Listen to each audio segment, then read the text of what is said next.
Hello students, देखिए BCom part first के एबीएसटी paper में एबीएसटी का जो फर्स्ट पेपर है वो है आपके कॉरपोरेट अकाउंटिंग। एबीएसटी मतलब हर एक सब्जेक्ट के आपके दो दो पेपर जो होते हैं, उसमें जो एबीएसटी सब्जेक्ट है उसका फर्स्ट पेपर है कॉरपोरेट अकाउंटिंग और सेकंड पेपर है स्टैटिस्टिक्स। तो फर्स्ट पेपर में मैं आपको पढ़ाऊँगा ये कॉरपोरेट अकाउंटिंग। कॉरपोरेट अकाउंटिंग, मेरा नाम है डॉक्टर धीरेन्द्र सिंह मेहनोत। और अब देखिए कॉरपोरेट अकाउंटिंग का सिलेबस मैंने आपको ग्रुप में डाला है, उस सिलेबस देख लीजिएगा आप, उसके अकॉर्डिंग ही अपन चलेंगे। और उसमें पहली बात आती है, अपन उस सिलेबस के हिसाब से पढ़ रहे हैं, उसमें आ रहा है इशू, फोरफीचर, री इशू ऑफ शेयर्स। तो issue, forfeiture and re issue buyback of shares, अंशों का निर्गमन, हरण, पुनर्निर्गमन।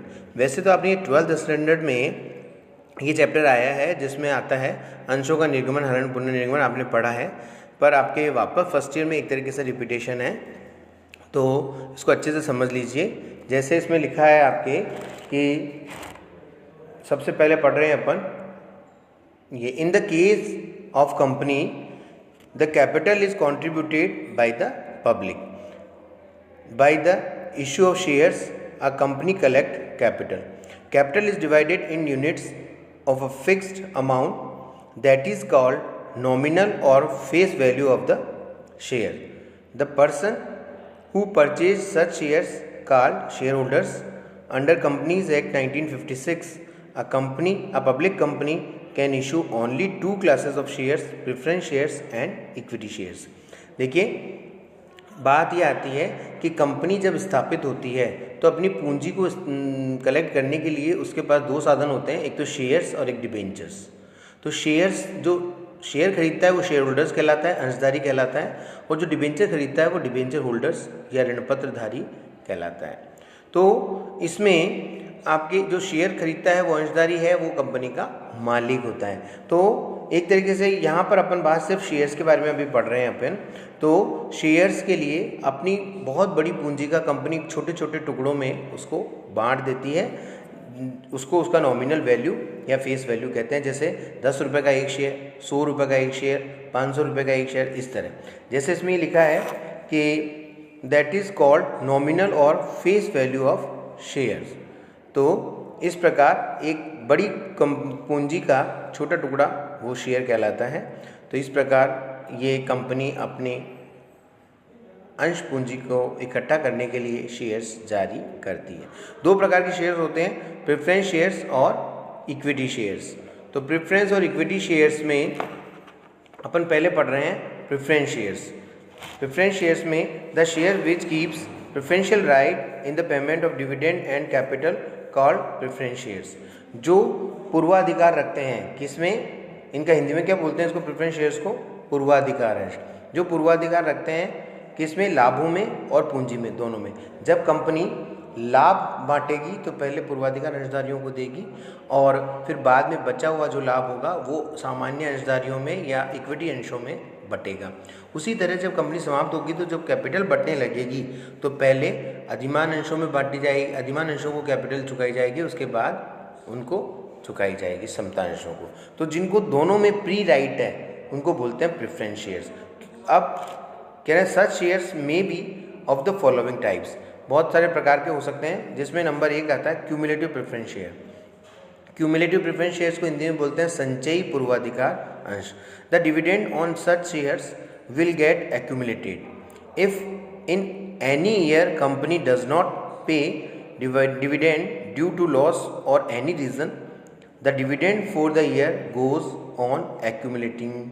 ये क्या मतलब है, एक्यूमुलेटिंग का मतलब क्या है, संचयी, संचय होना।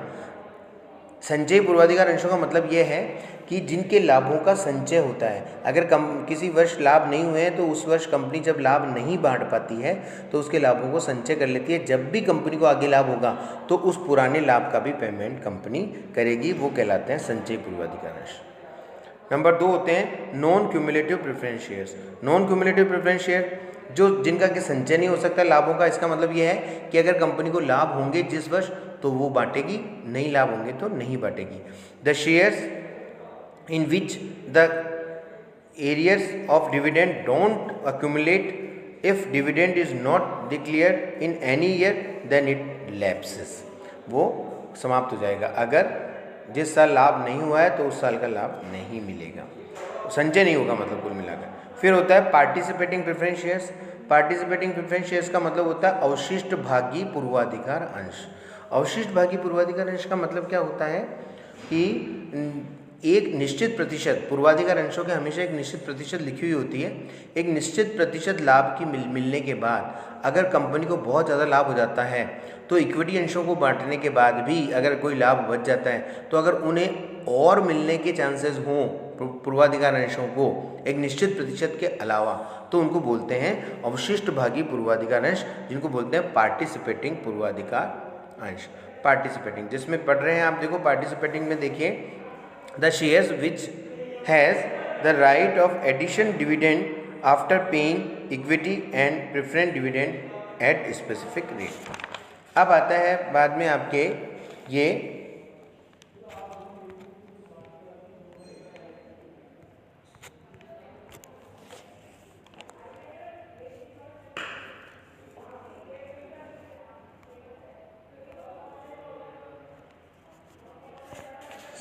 देखिए non participating preference shares. Non participating preference shares का मतलब होता है कि जिनको एक बस निश्चित प्रतिशत जो लाभ का होता है वही मिलता है, उसके अलावा उनको कुछ नहीं मिलता है, वो कहलाते हैं non participating. Share which has no right of addition dividend after specific rate. Specific rate के अलावा उनको कुछ नहीं मिले तो वो कहलाते हैं non participating preference shares. Convertible preference shares next, which can be convertible into other securities according to the terms of issue। जिनको अन्य सिक्योरिटीज़ में बदला जा सके वो कहलाते हैं वो परिवर्तनशील कन्वर्टेबल प्रेफरेंस शेयर्स, और जिनको नहीं बदला जा सकता वो होते हैं non convertible shares. If the right of conversion is not available to preference share holders the shares are called non convertible shares. फिर होता है रिडीमेबल और इररिडीमेबल। रिडीमेबल प्रेफरेंस शेयर्स क्या होता है, जिनका कुछ समय बाद कंपनी रिडम्पशन कर देगी, शोधन कर देगी, वो रिडीमेबल कहलाते हैं। और इररिडीमेबल जिनका कंपनी अपने जीवन काल में कभी शोधन नहीं करेगी, जब कंपनी समाप्त होगी तब जितना उसको मिलना होगा वो मिल जाएगा। तो रिडीमेबल प्रेफरेंस शेयर्स में कह रहा है shares which are to be redeemed during the life time of company we can say, और after commencement the companies 1996 number company can issue irredeemable preference shares. अब इसमें आता है आपके यहाँ पर ये बात होती है कंप्लीट, और अब होता है कि ये प्रेफरेंस शेयर्स तो ये हुए, अब इक्विटी शेयर्स क्या होंगे। According to the section 85(2) the Indian companies act, equity shares capital means all such shares capital which is not preference shares. जो पूर्वाधिकार अंश नहीं है वे सभी के सभी इक्विटी अंश हैं। जो पूर्वाधिकार अंश नहीं है वो सभी के सभी इक्विटी अंश है। इक्विटी शेयर कैपिटल कितने प्रकार की होती है, अथोराइज्ड, इशूड और subscribed. Authorised, issued and subscribed. Authorised share capital क्या होती है, अथोराइज्ड शेयर कैपिटल होती है this is the maximum amount which A company can issue in life time. This amount of share capital is stated in the memorandum of association. Company अपने पूरे जीवन काल में इतने अंशों का निर्गमन कर सकती है, वो कहलाती है अथोराइज्ड शेयर कैपिटल।